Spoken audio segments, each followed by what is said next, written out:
Vamos abrir a palavra de Deus, irmãos, na carta de Paulo, escrita aos Colossenses, capítulo 1. Nós começamos na semana passada uma série de mensagens nesta carta.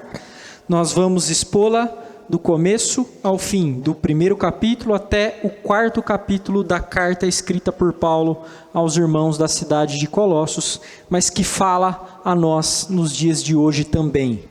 Carta de Paulo aos Colossenses, capítulo 1, a partir do verso 9, nós faremos a leitura na ARA, Almeida Revista e Atualizada, que tem sido a versão oficial da nossa igreja. Leamos todos com reverência e atenção a palavra de Deus. Diz assim a palavra do nosso Senhor: por esta razão também nós, desde o dia em que o ouvimos, não cessamos de orar por vós e de pedir que transbordeis de pleno conhecimento da sua vontade, em toda a sabedoria e entendimento espiritual, a fim de viverdes de modo digno no Senhor, para o seu inteiro agrado, frutificando em toda boa obra e crescendo no pleno conhecimento de Deus, sendo fortalecidos com todo o poder, segundo a força da sua glória, em toda a perseverança e longanimidade, com alegria dando graças ao Pai, que vos fez idôneos à parte que vos cabe da herança dos santos na luz. Até aqui a leitura da palavra de Deus. Vamos orar mais uma vez, irmãos. Ó Senhor, nós te bendizemos porque estamos aqui, e estamos aqui porque o Senhor nos salvou. Bendito seja o teu nome, Senhor. Nós te honramos por isso. E nós vamos mais uma vez, Senhor, ouvir a tua santa palavra. Concede, Senhor, que a tua palavra opere no nosso coração. Fale conosco nesta noite. E que, pela ação do teu Espírito, nós saiamos deste lugar, Senhor, transformados para a glória do teu nome. Nos fortalece, Senhor, encoraja, dá crescimento por meio da pregação da tua palavra, Senhor. Ajuda-nos, Senhor, nesta caminhada de lealdade que devemos ao Senhor. Ajuda, Senhor, a darmos a honra que devemos ao Senhor. Te louvamos, porque sabemos que o Senhor há de falar com o teu povo nesta noite, por causa da tua graça, do teu amor dispensado a nós. Nós oramos em nome de Jesus. Amém. O que você faria por alguém que desse a vida para salvar você? Ou o que você faria por alguém que salvasse a sua própria vida? Que tipo de honra você prestaria a essa pessoa? Qual seria o tamanho da sua gratidão se alguém salvasse a sua vida? Um dos filmes interessantes que assisti na minha trajetória, irmãos, é A Legião Perdida. Legião Perdida é um filme de ficção histórica que narra um pouco da lenda sobre a Legião Perdida dos romanos. Seria, no caso, a 9ª Legião Romana que desapareceu. E aí a águia, então, deve ser encontrada. Cada legião tinha uma águia, os soldados deveriam ir e procurar essa águia para trazer e seriam honrados pelo império depois.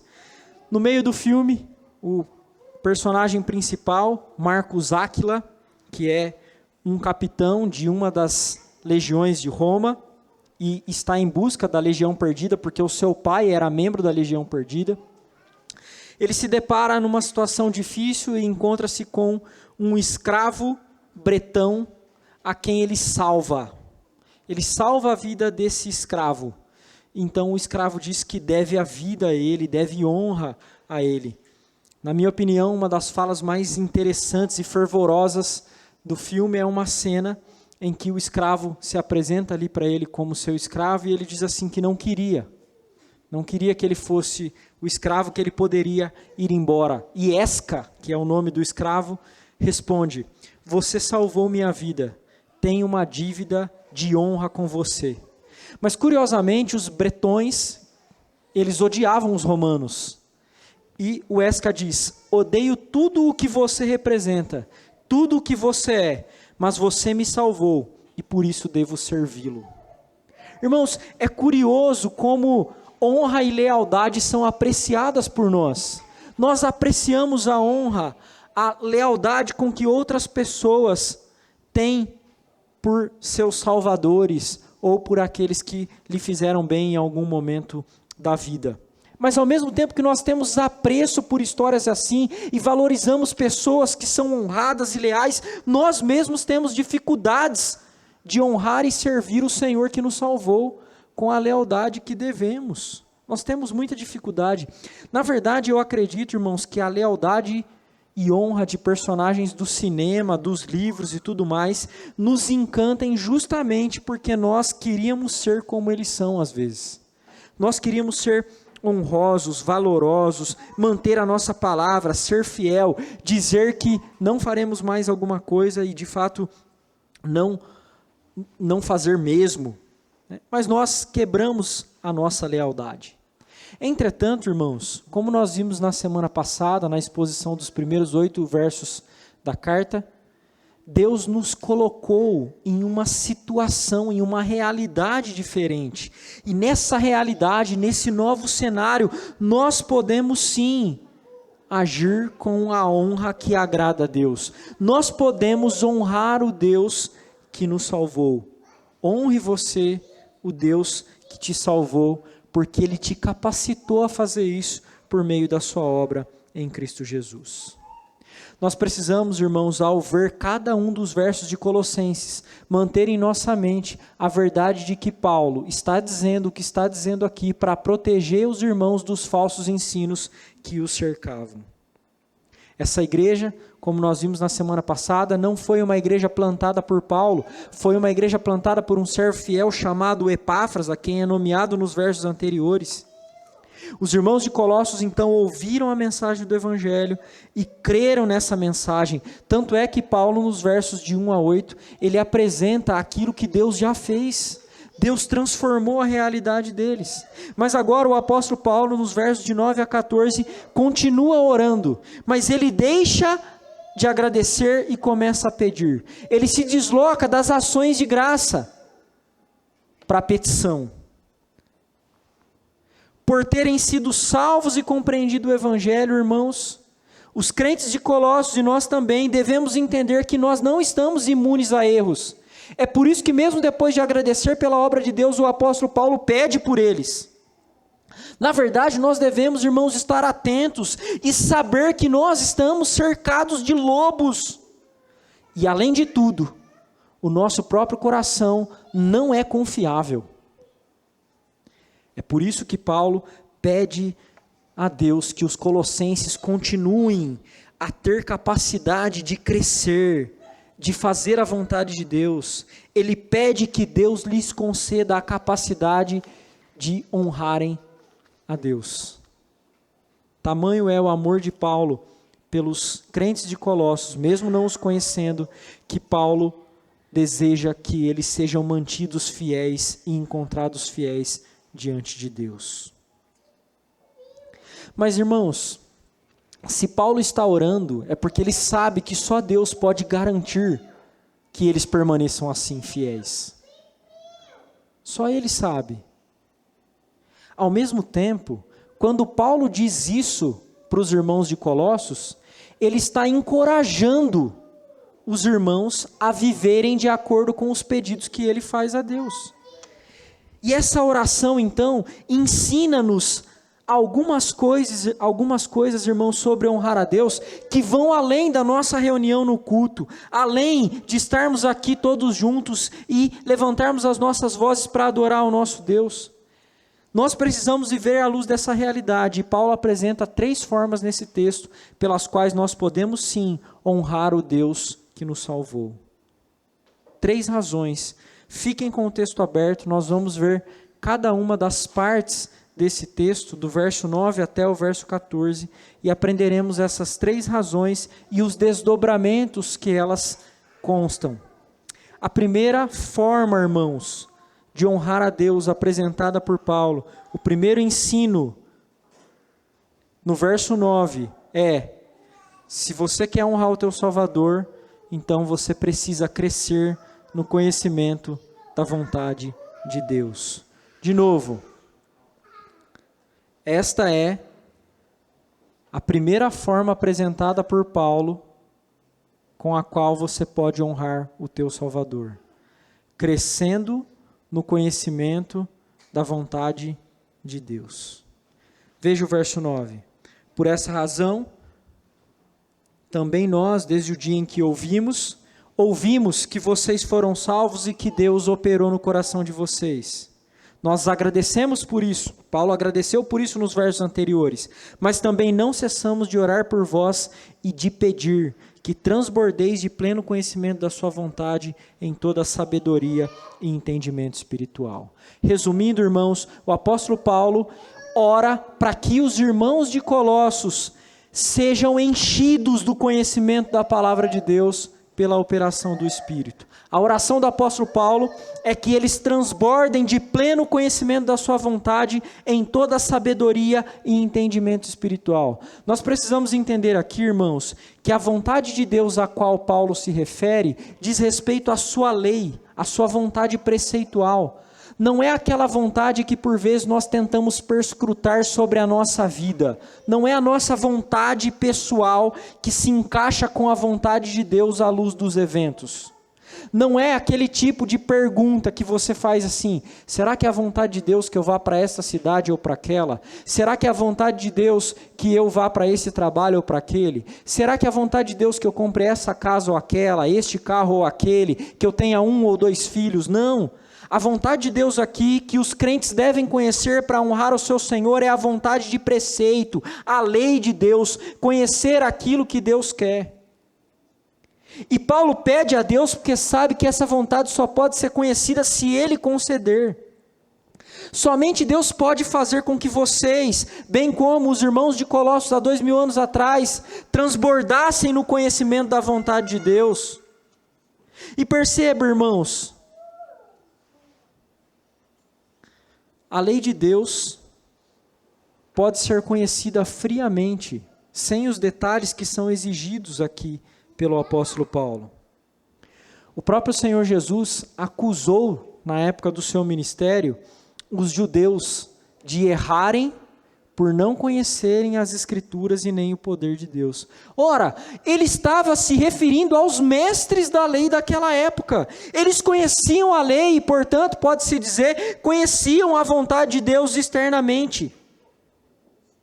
É possível conhecer aquilo que Deus quer friamente, mas ao mesmo tempo não conhecer ela pelo Espírito. É por isso que Paulo qualifica que esse conhecimento da vontade de Deus em toda sabedoria e entendimento espiritual. O que Paulo quer dizer com espiritual, com sabedoria? Paulo quer dizer que essa é uma sabedoria dada pelo Espírito Santo, irmãos. Os mestres da lei conheciam a lei, do primeiro ao último mandamento, mas eles não tinham o coração fascinado pela vontade e pelo desejo de agradar o Deus ao qual eles conheciam a vontade. Este é o modelo de conhecimento da vontade de Deus que Paulo espera que os crentes tenham. Em que nós, irmãos, nos afeiçoemos pela vontade de Deus, pelaquilo que Ele quer, e que não é a vontade pessoal só para nós. É a vontade da sua lei, aquilo que Deus deseja que nós façamos, a forma como Deus deseja que nós nos conduzimos. Irmãos, como eu disse, esse conhecimento é sem dúvida oferecido e dado só pela obra do Espírito por Deus. Mas nós precisamos corrigir a nossa tendência de falar da vontade de Deus em sentido pessoal. A igreja de Cristo às vezes não percebeu ainda o quão egocêntrica ela é. As pessoas olham para a sua necessidade e acham que agora Deus está ali só pronto para revelar a sua vontade pessoal para aquela pessoa. Não, irmãos, a vontade de Deus que nós precisamos conhecer não é a vontade personalizada a você, é a vontade descrita na palavra de Deus. Paulo está dizendo que se você quer honrar o Deus que te salvou e ser leal a Ele, você precisa conhecer esta vontade de Deus aqui, o que está escrito aqui. E esta é a obra do Espírito, por isso que ele diz em sabedoria e entendimento espirituais. O Espírito não vai nos encaminhar para fora da palavra, irmãos. Ele sempre nos encaminhará para a palavra. O Espírito sempre nos dirigirá para a palavra, nunca para fora dela. E é por isso que nós precisamos nos dobrar diante desse livro, e não só nos dobrar diante dele com o espírito de um leitor que é capaz de compreender as coisas, mas com o espírito de humilhação, que deseja entender o que Deus quer e praticar o que Deus quer, reconhecendo as nossas inabilidades em fazer aquilo que Deus quer. Você pode ser uma pessoa que tem muita facilidade de ler, e por isso você conhece algumas verdades acerca da vontade de Deus, como os fariseus conheciam, aqueles a quem me referi agora há pouco. Mas, irmãos, a gente pode ir para a Escritura só com o desejo de conhecer por conhecer. Não é esse o conhecimento que Paulo espera.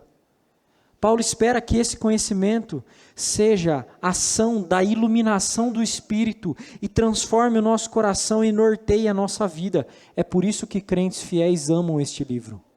Não porque eles vão saber mais do que os outros, mas porque eles querem se dobrar à vontade do Deus que os salvou e querem honrar esse Deus, eles querem agradar esse Deus. E não tem como agradar a Deus se você não conhecer a vontade dele. Tem muita gente perdido na história da igreja, irmãos, porque não conhece a vontade de Deus. Ela ouve de um, ouve de outro, mas ela nunca confirma com a Escritura. Esta é a razão pela qual nós fazemos mensagens de exposições bíblicas, porque nós pregamos a Cristo crucificado, é o que Paulo diz. Nós pregamos a palavra de Deus, irmãos. É a palavra de Deus que deve nortear o nosso conhecimento. E, portanto, se você quer adorar o seu Deus, você precisa conhecer a sua vontade. Essa é a primeira lição que o apóstolo dá. Então, vejamos bem, a primeira forma que Paulo apresenta para que nós honremos a Deus é tendo um conhecimento espiritual da sua vontade. Essa é a primeira forma. A segunda forma, e esta é a parte mais ampla da exposição, é que você deve então viver dignamente do Senhor. A primeira, você deve conhecer a vontade do Senhor espiritualmente. A segunda, se você quer honrar o teu Deus, o Deus que te salvou, então viva dignamente do Senhor.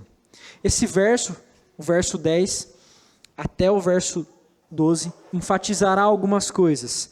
E o norte aqui, irmãos, está no propósito. O propósito é a fim de viverdes de modo digno do Senhor. O que seria viver de modo digno do Senhor? É viver à luz daquilo que ele já fez. Lembrem-se de que Paulo disse nos versos anteriores aquilo que ele já tinha feito. Deus tinha colocado eles em uma realidade diferente. Viver dignamente, portanto, é viver de acordo com essa realidade. Viver de acordo com o conhecimento que você já recebeu. Viver de acordo com a libertação que você já recebeu. Isso é viver dignamente. E Senhor aqui é o Senhor Jesus Cristo. Lembrem-se, irmãos, aquele que não honra o Pai, aquele que não honra o Filho, não honra o Pai. Então, para viver dignamente do Senhor, é preciso ter uma vida coerente à luz daquilo que Ele fez para que nós vivamos nele. Paulo vai falar disso em outras partes da carta. Mais à frente, Paulo falará disso. Então, considerando que Ele nos salvou eternamente, é coerente esperar que para viver dignamente, nós precisemos então viver para o seu inteiro agrado, é o que ele diz. Veja, de novo o começo do verso 10. A fim de viverdes de modo digno do Senhor, para o seu inteiro agrado. Para o seu inteiro agrado. É o que nós devemos viver. Viver dignamente do Senhor é viver para o seu inteiro agrado. Isso significa, irmãos, exatamente o que está escrito. Você quer honrar o Deus que te salvou? Então você deve viver inteiramente para Ele. Inteiramente para agradá-lo. Não é só na igreja, é em todo lugar. Você deve viver para agradá-lo inteiramente. A sua vida é por Ele. Ora, nós nos encantamos com os personagens que em honra servem alguém como escravo e o Deus que nos salvou. É inteiramente para o agrado dele. E aí Paulo vai ajudar os cristãos de Colossos e nos ajudar também, irmãos.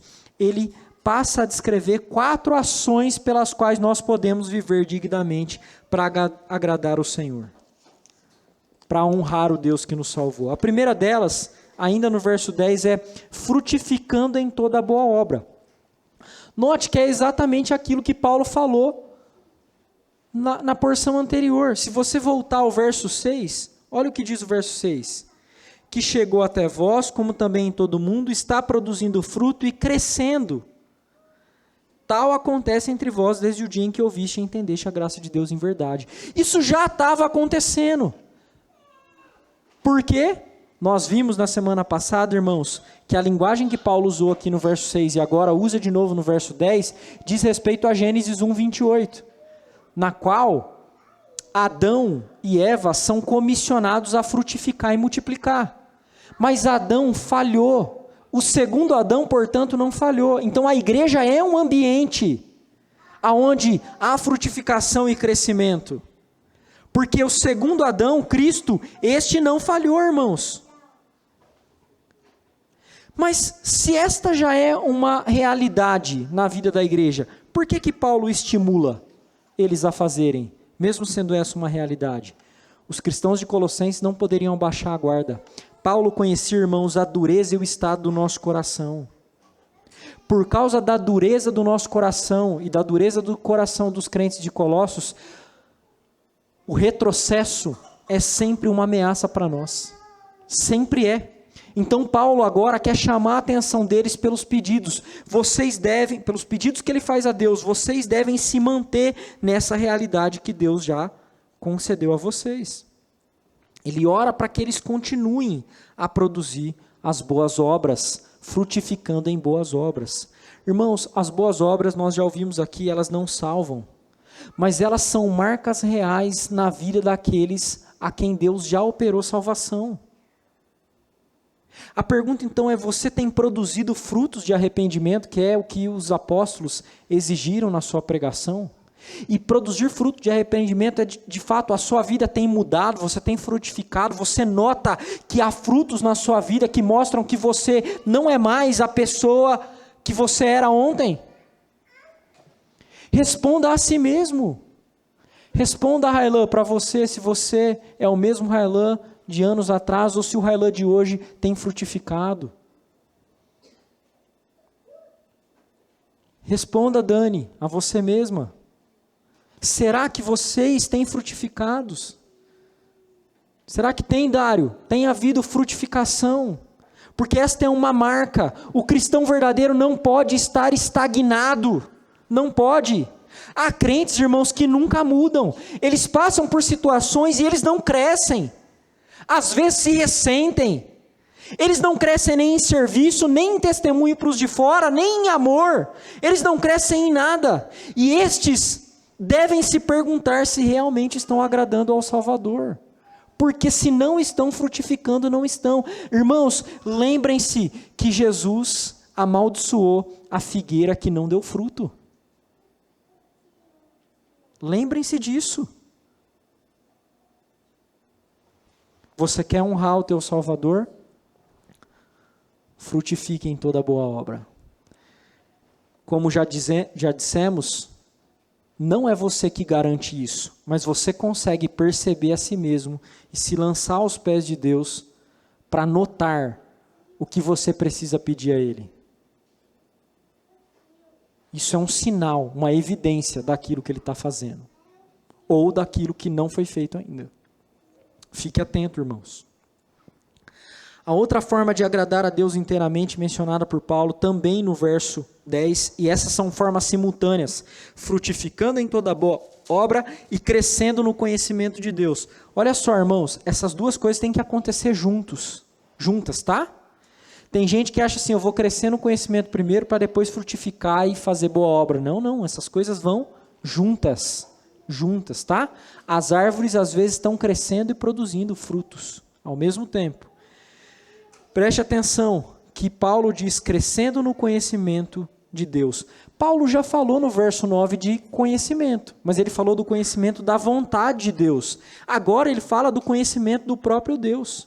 Nós não podemos, irmãos, de maneira alguma confundir a capacidade de compreender verdades doutrinárias e teológicas com aprofundamento na nossa relação com Deus.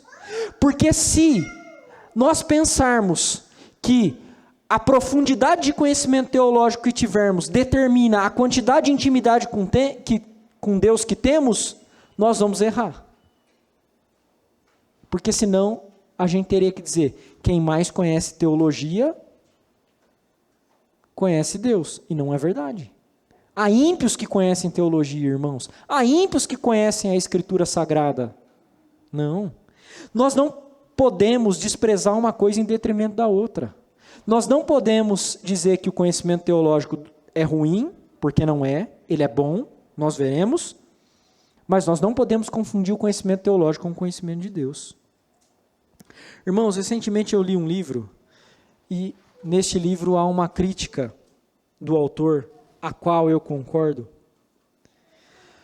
dizendo que muitos cristãos, ao lerem o Novo Testamento, eles se apegam perdidamente às cartas paulinas e às outras cartas. Mas eles fazem isso em detrimento do Evangelho. Dos Evangelhos, Mateus, Marcos, Lucas e João. Irmãos, nós devemos de fato reconhecer que toda a Escritura é a palavra de Deus igualmente, tá? Nós não devemos valorizar mais os Evangelhos do que as cartas, nem as cartas mais do que os evangelhos, nem o Novo Testamento mais do que o Antigo, nem o Antigo mais do que o Novo. Mas, irmãos, nós precisamos entender a dinâmica da Escritura. As cartas são majoritariamente doutrinárias. Por que a doutrina serve? Para a gente conhecer pessoalmente o nosso Salvador. As cartas servem para que nós leiamos os evangelhos e conheçamos Jesus direito. As cartas servem para isso. Portanto, não devemos amar os textos polêmicos, teológicos, doutrinários, a despeito do conhecimento dos evangelhos, que mostram aquilo que Jesus fez e quem Ele é. Nós não podemos, irmãos. Porque se isso tem acontecido, então nós estamos interessados mais em saber acerca de Deus do que em conhecê-lo pessoalmente. Esse foi inclusive o problema da igreja em Éfeso, que tem uma carta irmã com Colossenses, que é muito similar. Qual que foi o problema da igreja em Éfeso? Eles eram firmes doutrinariamente, mas eles tinham perdido o primeiro amor. Essa é a acusação. E é esse tipo de cristão que gosta de doutrina, que ele parece ser um cristão bom, mas no final das coisas ele tem dificuldade de orar, dificuldade de se deslumbrar com Cristo. Ele conhece a Deus de ouvir falar e de ler, mas ele não anda com Deus, ele não tem intimidade com Deus. Irmãos, prestem bem atenção. Você só vai poder agradar a Deus de fato se você amar pessoalmente as pessoas divinas, Pai, Filho e Espírito. Você só vai agradar a Deus e honrá-lo de fato se você amar as pessoas divinas desse único Deus, Pai, Filho e Espírito Santo.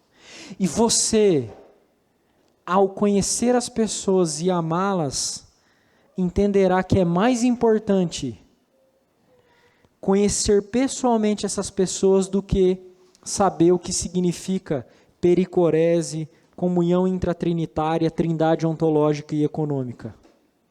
Que talvez alguns de vocês não tenham entendido nada. Saber essas coisas, irmãos, não serve de nada se a gente não ama a Deus. Por isso eu quero estimular vocês a amarem o Deus que salvou vocês pessoalmente. Vocês devem mesmo buscar conhecimento sobre as coisas de Deus e até entender essas palavras difíceis aqui. Mas não sem buscar amá-lo mais. Esse conhecimento que Paulo descreve aqui é o conhecimento que se deleita em Deus, que ama a Deus, não um conhecimento que quer saber coisas sobre Deus. O que vai ter lá no céu quando eu voltar? Tem espaço para tudo quando ele voltar. Tem espaço para tudo isso, irmãos. Mas a curiosidade é muito distante do amor e do conhecimento pessoal que nós devemos ter do Deus Trino, Pai, Filho e Espírito Santo. Paulo também apresenta uma terceira forma pela qual os cristãos podem agradar a Deus inteiramente e, portanto, viver dignamente. No verso 11, ele diz: sendo fortalecidos com todo o poder segundo a força da sua glória em toda a perseverança e longanimidade. Irmãos, essas palavras indicam que eles precisavam ser fortalecidos para perseverar e serem longânimos. O que se tem em vista aqui é a paciência, a resiliência deles. Eles precisavam ser pacientes e perseverantes. Por quê? Porque eles estavam sendo ameaçados pelas falsas doutrinas. Irmãos, na luta contra as doutrinas distorcidas é necessário haver perseverança, firmeza, paciência. Mas como eles encontrariam força para fazer essas coisas? Sendo fortalecidos pelo poder da glória de Deus. Preste bem atenção numa coisa. Eles não vão acessar essa força do jeito que eles querem, a hora que eles querem. A linguagem do texto é o que os teólogos chamam de passivo divino. É Deus quem faz isso. Sendo fortalecidos. Tá bom, mas quem vai fortalecer? Sendo eu estou recebendo fortalecimento. Paulo está orando a Deus: Senhor, faça isso. Fortalece esses meus irmãos. Por outro lado, Paulo também queria mostrar para eles que sem esse fortalecimento eles não poderiam combater as falsas doutrinas e, por isso, seriam muito vulneráveis às falsas doutrinas. Então, nós precisamos entender algumas coisas, irmãos. O primeiro, como eu disse, é que esse tipo de fortalecimento só vem de Deus. Esse é o primeiro. O segundo é que esse fortalecimento aqui, descrito por Paulo, não é uma injeção de energia. Eu sei que às vezes Deus faz isso com a gente. Você está desanimado, abatido, às vezes você vai lá na igreja e você sai meio energizado assim, né? Você fica até mais feliz. Mas não é isso que Paulo está dizendo. Olha só, Paulo sabe que é só Deus que faz isso. Mas Paulo está contando para eles que ele ora para que isso aconteça. E Paulo sabe o que eles estão passando, sendo ameaçado por falsas doutrinas. O que Paulo quer que esses crentes entendam, irmãos? Que eles não vão conseguir combater a falsa doutrina por qualquer outro meio, senão uma manifestação da glória de Deus. Em outras palavras, o que Paulo quer dizer, irmãos, é que eles deveriam manter os olhos fixos na glória de Deus e na glória de Cristo. Esta é a única maneira de nos preservarmos das falsas doutrinas, manter os nossos olhos em Cristo e na sua glória.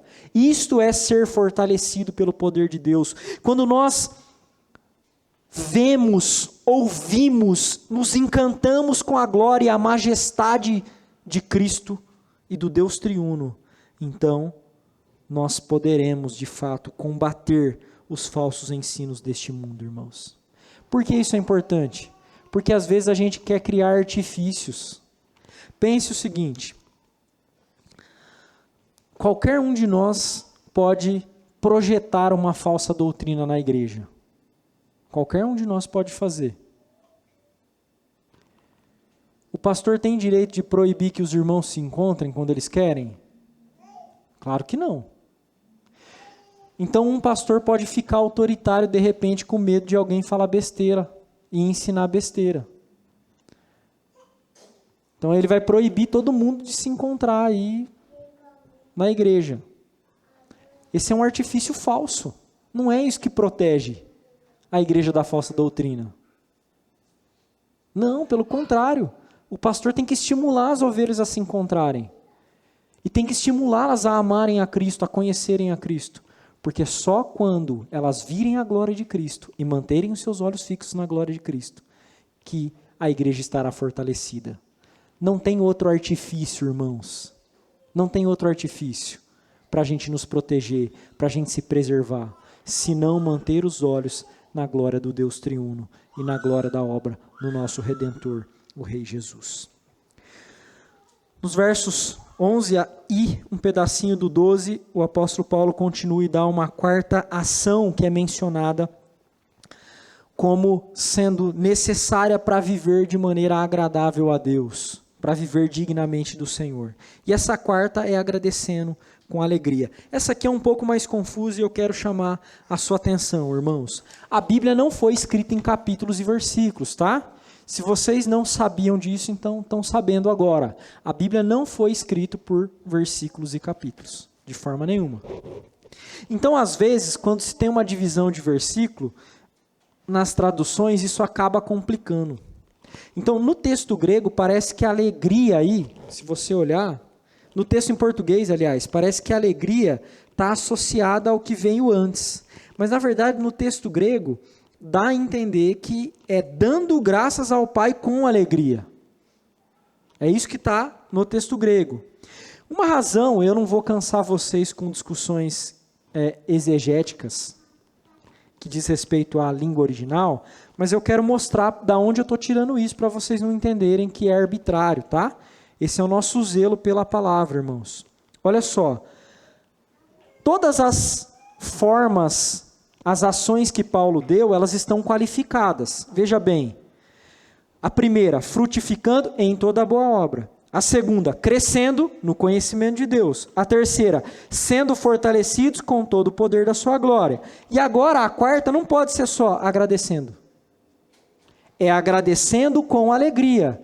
Isso está muito claro no texto grego, mas é difícil no português, tá? Isso não compromete a interpretação do texto em português, tá, irmãos? Eu não quero que vocês pensem assim, mas a Bíblia... Então não posso confiar. Não, pode sim, porque não compromete a interpretação geral do texto em nada. Mas é mais claro entender assim. Certo? Então olha só, Paulo agora volta a falar sobre agradecimento. Para você viver dignamente, você precisa ser agradecido com alegria diante de Deus. Nós fizemos algumas vezes nesse ano, irmãos, algumas reuniões de oração aqui na igreja e nas sextas-feiras, pela madrugada, às 6 da manhã, tem um grupo de homens que se reúne lá em Limeira. Nós fizemos aqui algumas quartas-feiras desse ano, depois acabamos parando. Mas a nossa dinâmica era mais ou menos assim, irmãos. Nós fazíamos 4 orações. Uma oração de adoração, uma oração de confissão e uma oração de gratidão e por fim uma oração de petição. Você consegue entender por que a petição tem que vir por último? Porque às vezes as coisas acontecem e a gente não sabe por quê. Irmãos, pedir a Deus as coisas é uma ordem bíblica, nós devemos fazer. Nós devemos suplicar a Ele. Mas priorizar o pedido é idolátrico. Por quê? Porque Deus não é o seu servo. Você que é servo dele. Deus se alegra quando você pede porque você reconhece que é dependente dele. Mas Deus se ira se você achar que ele é o gênio da lâmpada. Se você achar que ele é o seu servo que deve servir você. Portanto, a petição não pode ser a sua prioridade, mas a gratidão precisa vir primeiro. Nós não podemos, irmãos, de forma alguma considerar aquilo que nós queremos como mais precioso. Por quê? Porque Deus já nos deu tudo aquilo que precisamos e tudo aquilo que é mais valioso, que é a salvação em Cristo Jesus. Além disso, Ele tem cuidado de nós. Ele tem cuidado de nós. A nossa gratidão precisa ser alegre, justamente porque nós precisamos trazer à memória sempre aquilo que Ele já fez. É isso que Paulo quer dizer. Vocês não vão honrar o Deus que salvou vocês se vocês não trazerem sempre ao coração a verdade de que Ele já deu tudo que vocês precisam. E vocês devem fazer isso com alegria. Irmãos, Se nós perdermos a alegria da salvação, nós vamos perder a gratidão.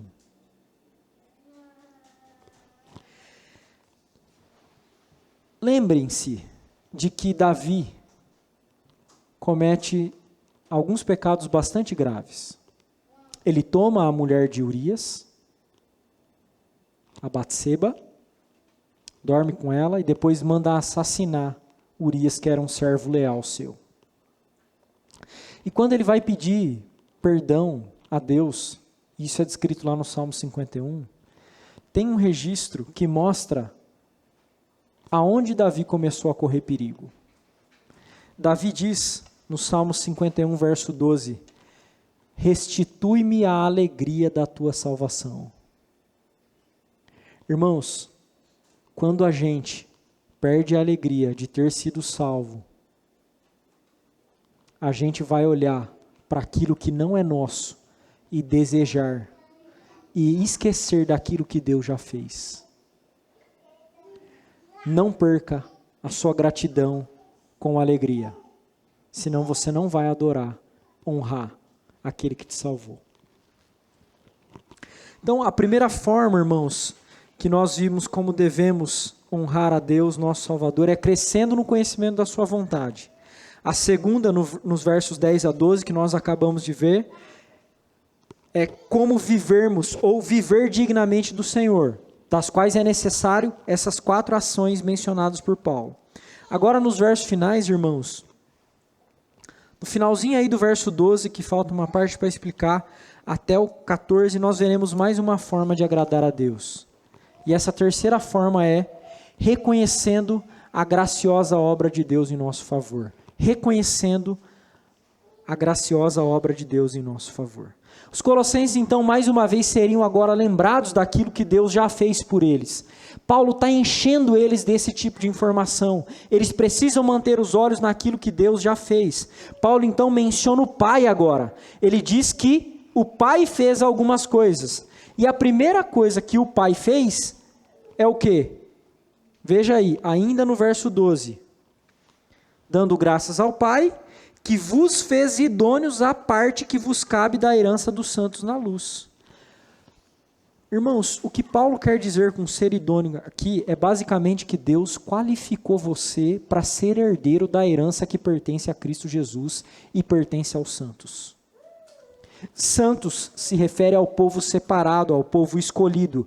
Deus não deu essa herança e nem dará essa herança para todos os homens, mas para aqueles a quem Ele amou, escolheu e aqueles que depositaram a sua fé em Cristo Jesus.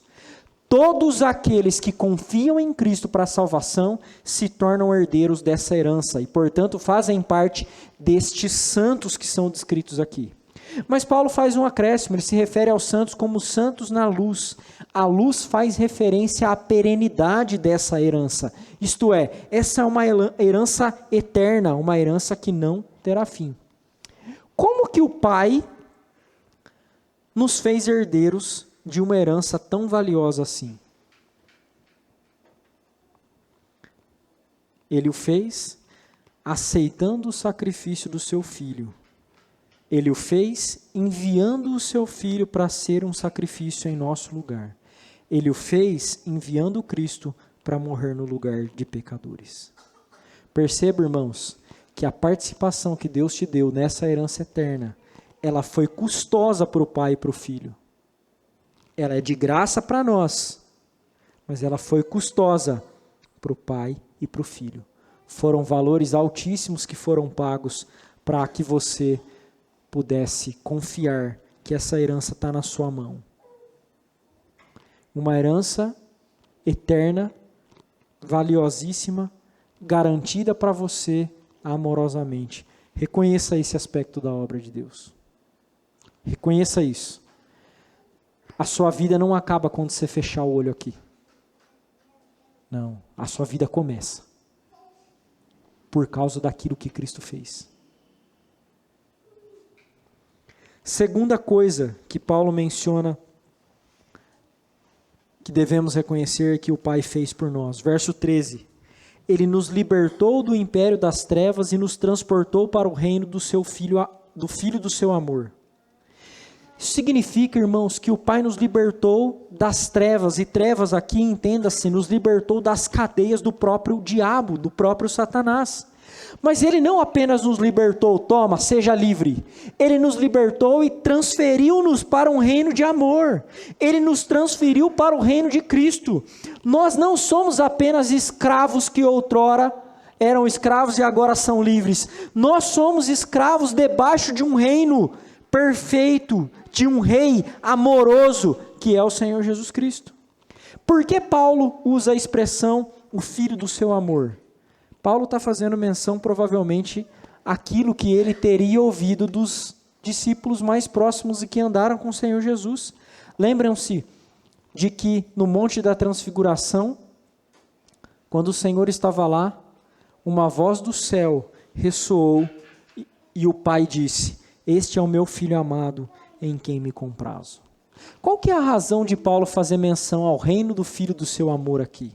Irmãos, em outras palavras, isso significa o seguinte: nós somos aceitos nesse reino pelo qual fomos transportados pelo Pai, fomos aceitos nesse reino por causa da obra perfeita de Cristo Jesus, que é o Filho que trouxe prazer ao Pai. Porque o Filho trouxe prazer ao Pai e nos colocou nesse reino, agora todos nós somos capacitados a dar alegria a Deus. Nós podemos sim, irmãos, honrar o nosso Deus. Nós podemos sim agradá-lo. Deus não é impossível de ser agradado. Seria se não fosse Cristo. Mas como a justiça de Cristo foi colocada na nossa conta, então nós podemos agradá-lo. Assim como Ele aceitou o Filho perfeito, nós que estamos no reino e que fomos transportados por Ele mesmo, somos agora recebidos como pessoas, filhos que podem agradá-lo. Por fim, mais uma coisa que Paulo quer que os colossenses se lembrem, e nós também. Ele nos desobrigou de nossas dívidas impagáveis. Note agora uma coisa, irmãos. Ele nos libertou do império das trevas e nos transportou para o reino do Filho do seu amor. Essa é a segunda. Agora, no qual temos a redenção, a remissão dos pecados. No qual quem? Em Cristo. Tá? A terceira coisa que Paulo diz que os crentes de Colossos devem recordar sobre as obras de Deus em favor deles, é que Deus lhes desobrigou das dívidas que eram impagáveis. E Ele fez isso com a gente também, irmãos. O texto diz que nós temos a redenção, a remissão pelos nossos pecados. É isso que diz o verso 14. No qual temos a redenção, a remissão pelos nossos pecados. Nós éramos inimigos mortais de Deus em virtude dos nossos pecados. Um Deus santo não pode aceitar pecadores como nós, irmãos. Mas curiosamente, Cristo nos comprou. Redenção é isso. Ele nos comprou com o seu próprio sangue. De inimigos nós somos feitos amigos. De pecadores nós somos agora perdoados e santificados. Foi de graça para nós, mas não de graça para Ele. Custou a morte do Filho, que garantiu a remissão dos nossos pecados. Aqueles que depositam a sua confiança em Cristo Jesus e que vivem em lealdade a Ele, foram então objetos desse grande perdão de todos os pecados. Irmãos, às vezes a gente é tão acostumado com essa verdade que a gente se esquece da intensidade. Imagine por um momento que você tivesse 2 filhos. Alguns de vocês têm 2 filhos, mas imagine outros 2 filhos, tá? Um desses filhos é um filho obediente, que andou nos caminhos corretos, andou de maneira digna e tem conquistado as coisas. Mas o outro filho não, ele é rebelde, ele não ouve a verdade, ele faz o mal, até que chegue a condenação deste filho. Seus filhos. Você tem um filho bom e um filho ruim. Um filho que fez tudo certo e que colhe os frutos de ter feito tudo certo. E o filho que faz tudo errado e agora colherá os frutos dos seus erros. Os 2 são seus filhos, Não são filhos de Deus, são seus filhos. E você pode salvar o filho desobediente, dando o filho obediente. Você faria? Foi isso que Deus fez, irmãos. Foi isso que Deus fez. Ele fez isso e se tornou justo e justificador daqueles que têm fé em Jesus. Foi isso que ele fez. Você consegue entender a intensidade do que Paulo está dizendo aqui? Ele enviou a Cristo, o Filho perfeito, para garantir a nossa redenção, irmãos. Nós não merecíamos isso. Nós seríamos justamente enviados para o inferno. E Deus permaneceria justo. Mas Ele enviou o seu Filho para morrer no lugar de pecadores como nós. Essas três coisas que Paulo descreve por último aqui, irmãos, que os colossenses deveriam reconhecer, na verdade deveriam ser suficientes para que a gente integralmente honrasse a Deus. O que Paulo diz? Que Deus nos qualificou para uma herança eterna, que Ele nos transportou para o reino do seu Filho amado, que Ele nos desobrigou de nossas dívidas imperdoáveis. Isso já é razão suficiente para que a gente viva para o Deus triuno. E eu acho que é isso que Paulo queria que os colossenses conhecessem. Irmãos, as três formas pelas quais nós podemos honrar aqui, que teve os seus desdobramentos, que é crescendo o conhecimento da sua vontade, vivendo dignamente do Senhor e reconhecendo a graciosa obra de Deus em nosso favor, eu acredito que essa última é certamente a razão mais forte para que a gente honre a Deus. E Paulo está dizendo isso, não se esqueça dessas três coisas que ele fez. Ele lhes deu uma herança, ele transportou vocês para um reino do seu Filho amado, e vocês agora são aceitos nesse reino, protegidos por esse reino, e ele desobrigou vocês das suas dívidas. Isso já é razão suficiente. Mas curiosamente, diferente do soldado bretão, que se tornou escravo do capitão romano, a nossa lealdade é trocada às vezes por um prato de lentilha.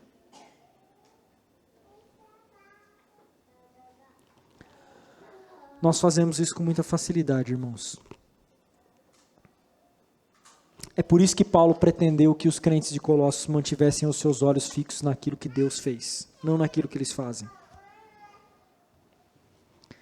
Para eles continuarem andando na verdade, eles precisavam continuar se lembrando daquilo que Deus fez, daquilo que Deus fez, daquilo que Deus fez.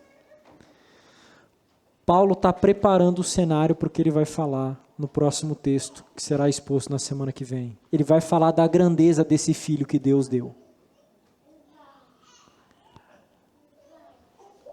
Às vezes nós não temos noção da grandeza dele, irmãos. Se a gente tivesse noção da grandeza de quem é Cristo, e da grandeza da sua obra, e do amor de Deus por nós, então talvez nós honraríamos com mais lealdade o Deus que nos salvou. Vamos orar. Ó Senhor, nós te bendizemos e louvamos mais uma vez. Honramos o teu nome, Senhor, porque tu nos salvastes. E tem se feito conhecido a nós. O Senhor tem cuidado de nós. O Senhor tem nos guardado. Fortalece-nos com o teu poder, Senhor, com o poder da tua glória. Nos dá conhecimento da tua vontade. Ó Senhor, nos ajude a viver dignamente do Senhor. Ó Senhor, que os nossos olhos se mantenham fixos em Cristo. Essa é a nossa oração. Em nome de Jesus. Amém.